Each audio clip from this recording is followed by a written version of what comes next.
Okay, everyone, we're going to talk about the ELPS. ELPS stands for English Language Proficiency Standards. Now, every time I ask somebody what that really means, they tell me it's the proficiency standards for the English language. Well, yes, you're correct. So, in the state of Texas, a number of years ago, they decided that they need to help support their English language learners, so they created these proficiency standards to help make sure that non-native speakers have a good understanding of English and English skills. Let's talk about why they were created. They were created to help English language learners do the following things. Attain English proficiency, so to help make sure that they're proficient in English, that they understand English. To help them develop academic language, so for them to be able to speak in an academic setting, like in a classroom. So for instance, if they were in algebra, they'd be able to use certain terms in algebra.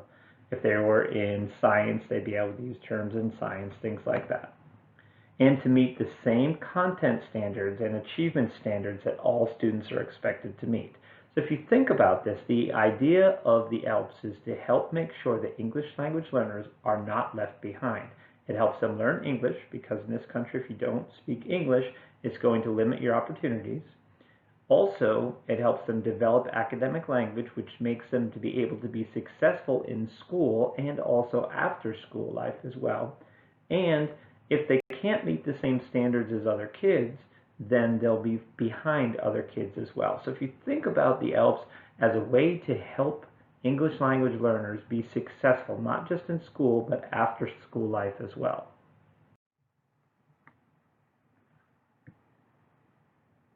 TExES requires the ELPS on lesson plans. Now, when you're planning your lesson plans, you should be thinking about the ELPS, and you also need to put the ELPS on the lesson plan. So in a few slides, I'm going to try to help you understand all the aspects of the ELPS and make it so it's very simple for you as well.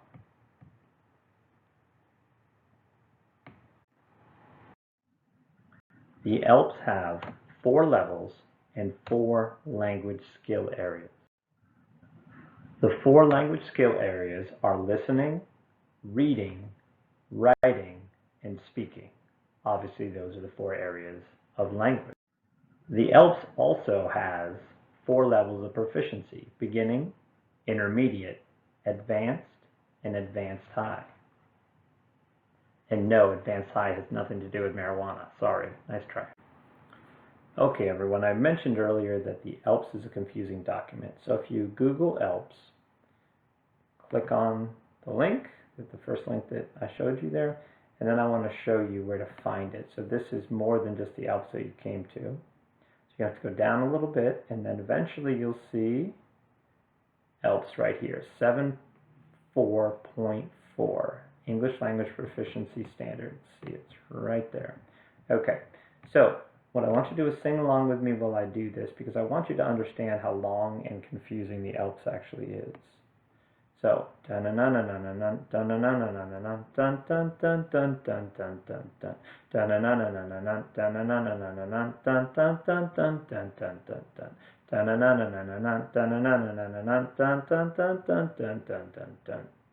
we just made it, thank goodness.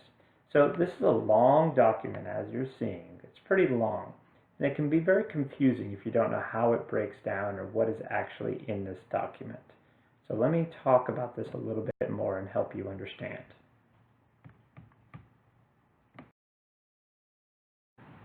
So what I've done to try to help you understand the 4 language proficiency levels and the 4 language skill areas is to create a document that's a little different for you. So on Blackboard, if you went to, depending on the course, in 1301, if you go to on the left side where it says just ELPS, and in 4303 it says ELPS and ELPS example. If you click in there, there's a file that says ELPS in color. That's the document that I'm going to talk about right now. Now, as I mentioned before, there's a lot of information on the ELPS document.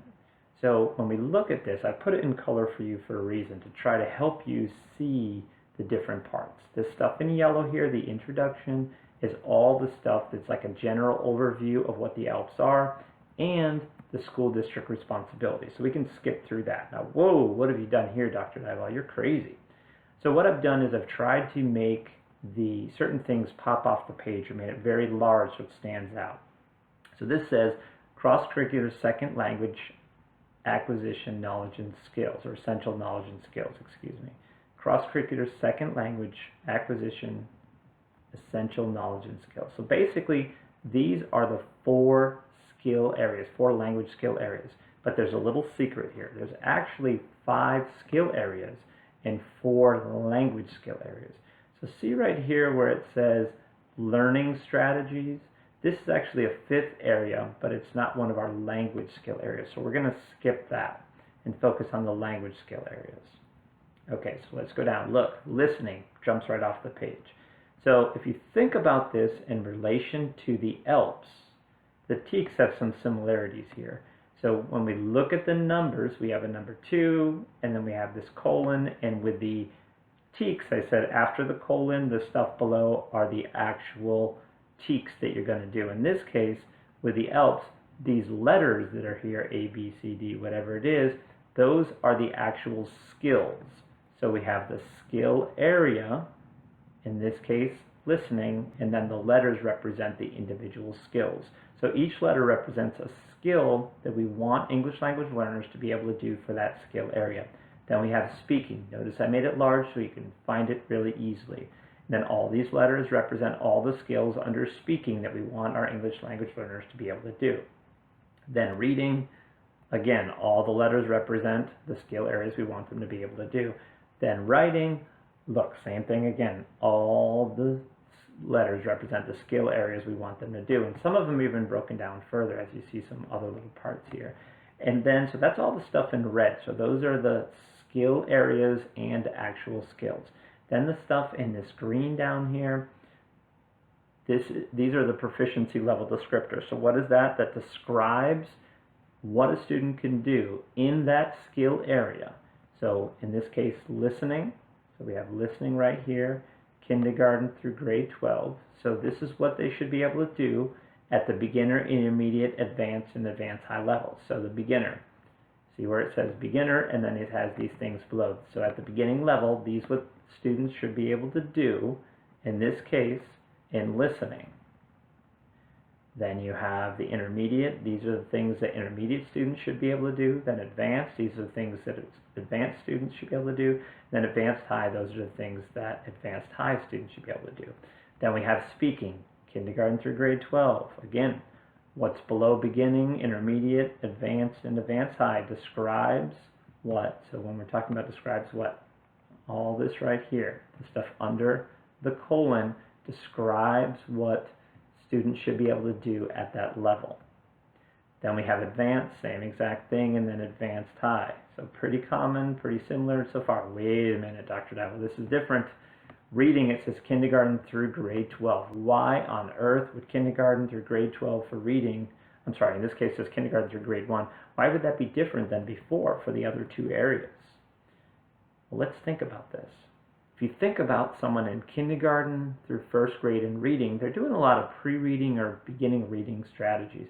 Whereas 2nd grade through 12th grade, they're doing different type of reading. They're doing more thinking about what the story is about than in the kindergarten in grade 1, which is more about understanding how to read and some of the basic aspects of comprehension. So now we have the same thing for kindergarten through grade 1, beginner, intermediate, advanced, advanced high. And then below that, now we have the reading, grades 2 through 12, just like I was saying. Same thing, beginning, intermediate, advanced, advanced high. Then we have writing, kindergarten through grade 1, same reason, because in writing the early grades, you're just teaching them about writing what it is and trying to figure that out. And then we have our beginner, intermediate, advanced, advanced high. That again describes what students should be able to do at those grade levels for writing. And then writing 2 through 12, beginner, intermediate, advanced, advanced high.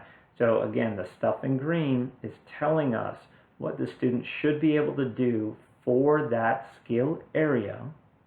And in certain cases like reading and writing for those grade levels. So in that skill area for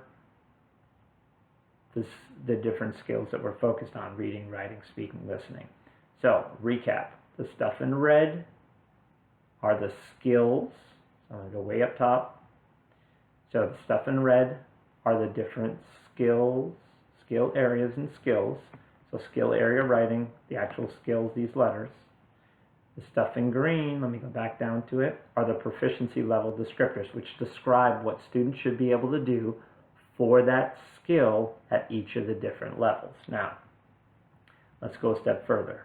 If you have a student or students and you're trying to figure out what level they are, you go through and you say, beginner, can they do all these things? If the answer is yes, then I move to intermediate. And I say, okay, intermediate, can they do all these things? If the answer is yes, then I move to advanced. If I look at advanced and I say, can they do all these things, and the answer is no, then that probably means they're still at the intermediate level, or they might be working towards the advanced level. So it gives you an idea of where the students are at. That's what we're trying to look for. So we know what they can do and what level they're at, okay? So we're going to talk about this more, about how you take this information and use it on your lesson plan. But I first wanted to break down this stuff to help you understand what it was and how it all works. So when we're planning our lesson, and we're going to use the ELPS like we should on all lessons, let's figure out how this works. First thing I'm going to do is I'm going to pick a skill area: reading, writing, speaking, or listening. Now we said learning strategies is another area, but that's not one of the language skill areas, and that's what we're focusing on here, the language skill areas. So I'm going to pick a skill under reading, writing, speaking, or listening. And we said before that for reading, writing, speaking, or listening, for the skill areas, we're looking at the stuff in red on the document that I showed you before. And we're picking a different skill, reading, writing, speaking, or listening, or skill area, excuse me, and then we're going to pick an actual skill.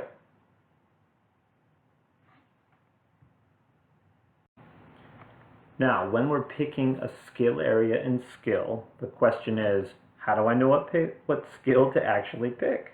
Well, when I'm looking at this, first thing I need to do is go to the stuff in red. Now, I can either randomly select reading, writing, speaking, or listening. Again, I'm going down to the reading, writing, speaking, or listening in red because those are the skill areas.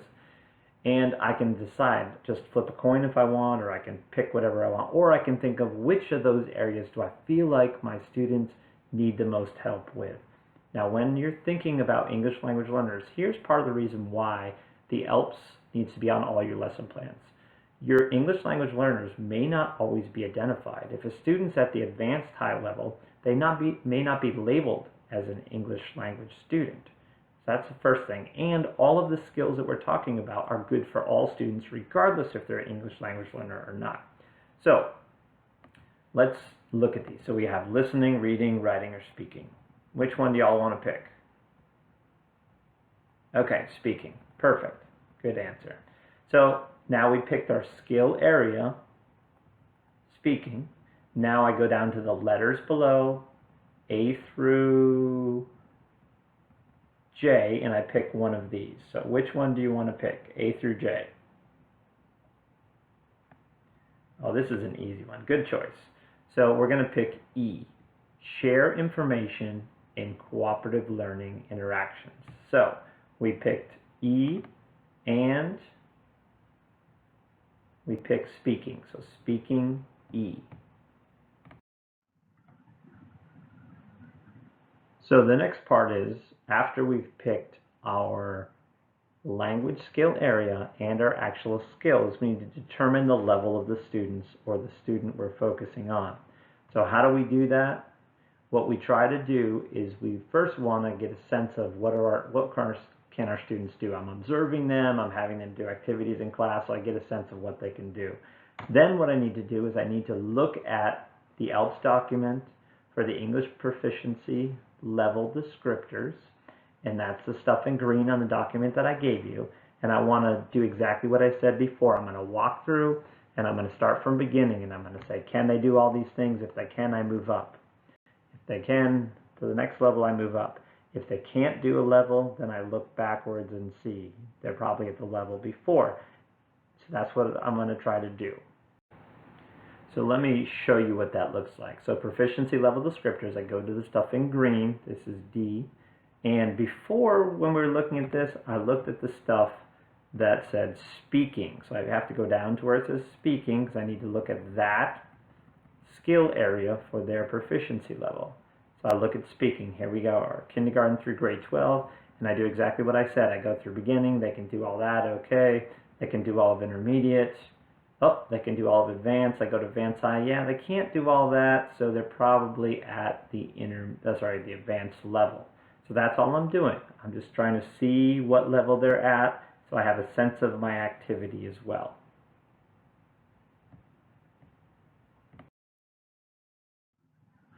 All right, so let's go through the steps for using the ELPS. First thing we did was pick that skill area. That's what we've already done. In this case, the one we picked was speaking. Then we can interchange 2 and 3 here. You can determine what level the students are at, the stuff in green, or you can pick your skill area at the same time as you're picking your skill. So in this case I picked speaking, and I picked E, I believe it was. And then I can look at the levels, or I can do 2 and 3 interchanged. Either way is fine. After we do that, then we write a language objective for that skill. Note the word here, language objective. The language objective is different than a content objective. That's what we worked on last week, was content objectives. This week we're talking about language objectives. The language objective uses the ELPS to try to create that objective. All right, so let's go back to the step 4 about writing the language objective. Notice I'm stressing the word language objective. So we chose the skill area of speaking before, and we chose the actual skill, in this case, which was E, sharing information and cooperative learning interactions. So what we're really talking about there could be groups, partners, something along those lines.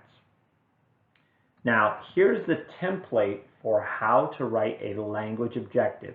Note that it's different than a content objective. In this case, we're going to use our language verb, the content, so we're going to use something from the TExES that we picked before. We're not talking about ELPS for the TExES, we're talking about the TExES that we talked about in the last class, and some type of support you're going to give them.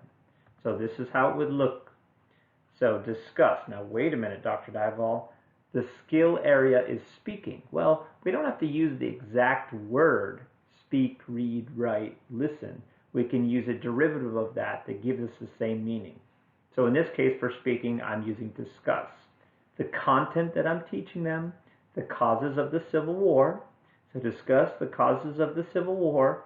That's my content, causes of Civil War, using a sentence stem. That's the support. So a sentence stem is basically, I give the students a phrase.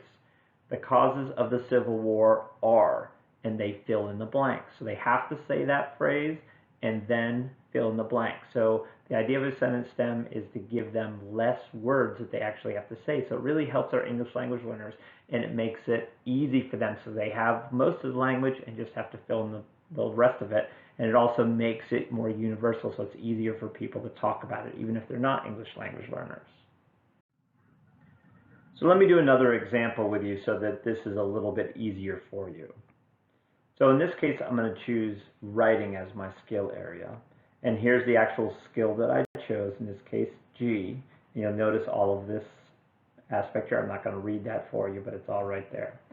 But just like in the TExES, sometimes with the ELPS, there's certain aspects that has more than what I want.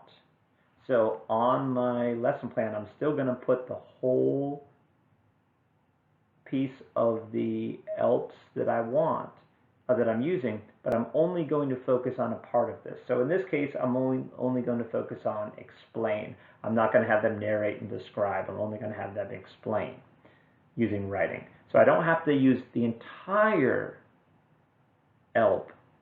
I may just use a part of it. In this case, I'm going to have to only use part of it.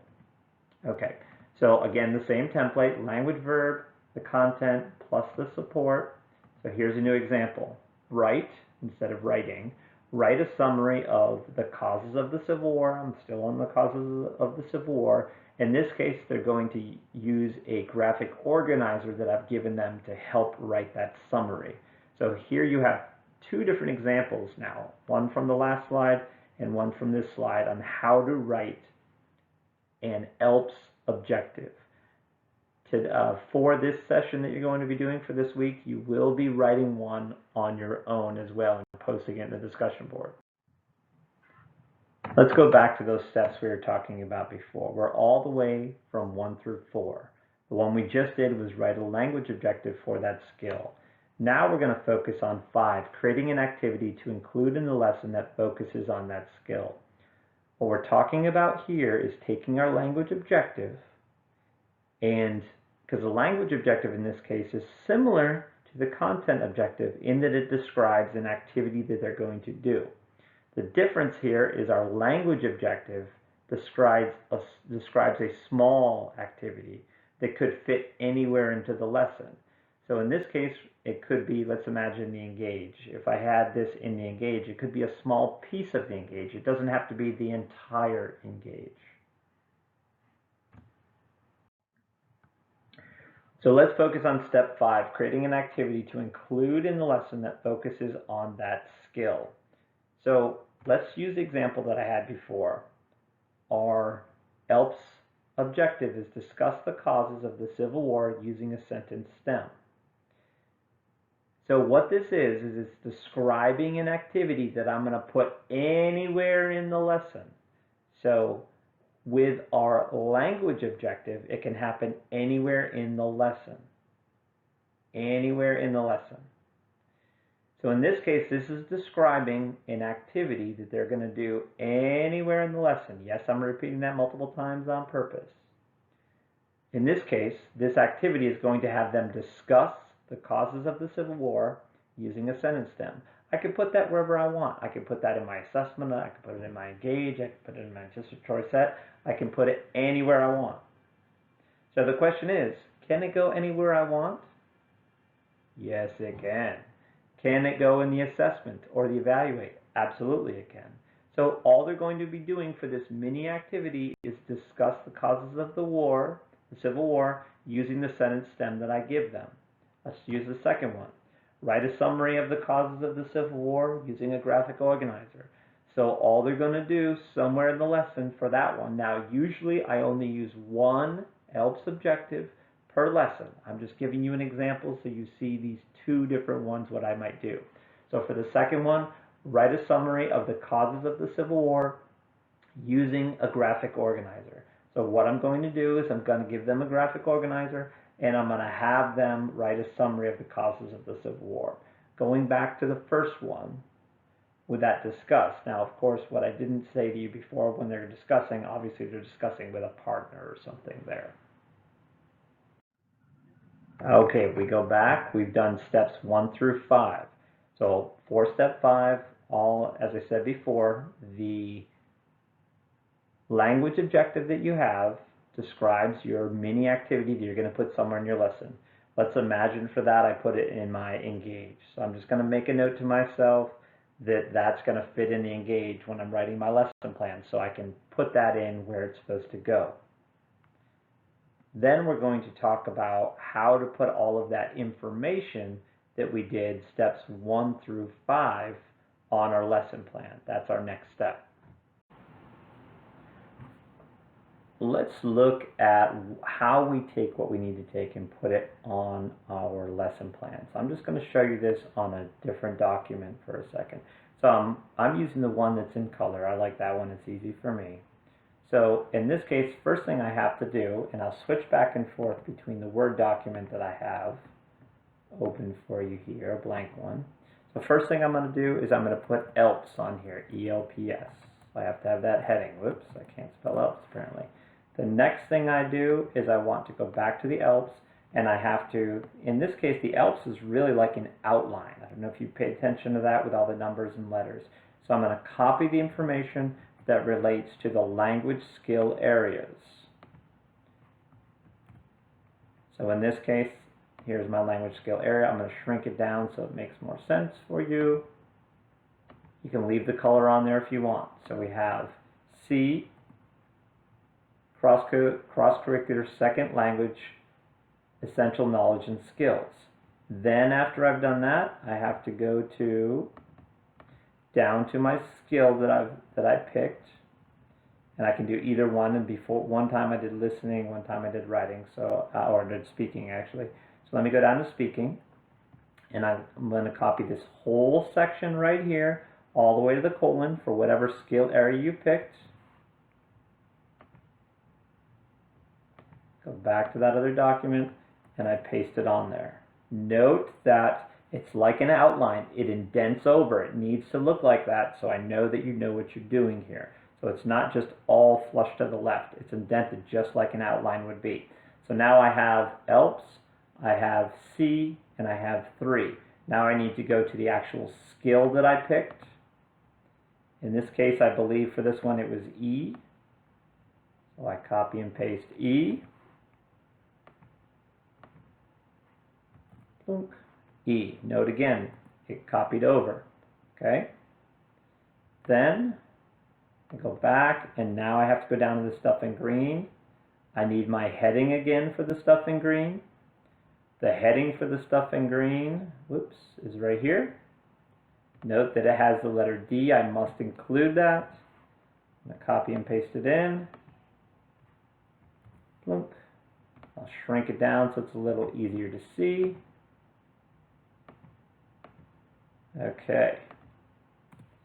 Now, I go back, and in this case, since I was doing speaking, I have to go down to speaking.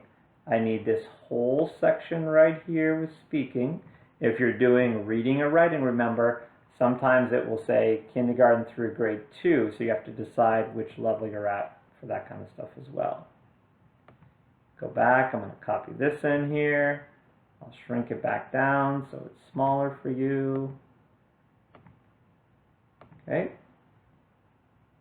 Then I'm going to go back to that document. And in this case, I need to decide, and I'm going to imagine that I did before. I'm going to pick whatever level I said before. So in this case, we're going to pretend the student was at the intermediate level. I copied the entire intermediate level. Just the intermediate level in this case, because I'm imagining my student is at the intermediate level. Okay, and that's everything I need to have. So I have ELPS, C, then I have, in this case, what goes with 3, which was the speaking. Then I have my E here, which is my actual skill. Then I have my proficiency level descriptors, that heading. Then I have the number 2, because we're talking about speaking in this case, and it's kindergarten through grade 12. And then I have whatever level, in this case intermediate, that they had, and everything that was underneath intermediate. Not the next level. I didn't use advanced, just intermediate in this case. And that's what you'd have on there. Now, on your Blackboard shell, you have this same example, or an example, on there. On the left side of Blackboard, see where it says ELPS example? Click. And here's a sample ELPS that's small, just for you, so you can have this as an example for you. Let's see what it looks like. Look at that. Just about identical to what I did, except this one was for writing. So exactly the same thing. So this is what it should look like when you post yours, or when you do yours for your lesson plan. So you would copy and paste that on the lesson plan in the section that says ELPS. You'd also, above that, or below, your choice, have the ELPS objective as well. So you need to put all that on your lesson plan. Okay? So depending on the class that you have, you'll go to your lesson plan. So we have blank lesson plans. You pull that up, and you actually put it on the lesson where it says ELPS. Sometimes I have 2 spots, one that says ELPS, one that says ELPS objective. Just make sure you have it in the right places.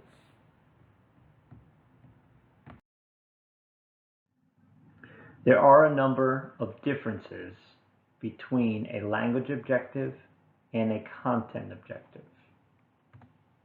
The language objective, or ELPS objective, because you can hear people call it one or the other. Some people will say a language objective, some people will call it the ELPS objective because it's from the ELPS, describes an activity that happens anywhere in the lesson. So it can happen anywhere in the lesson.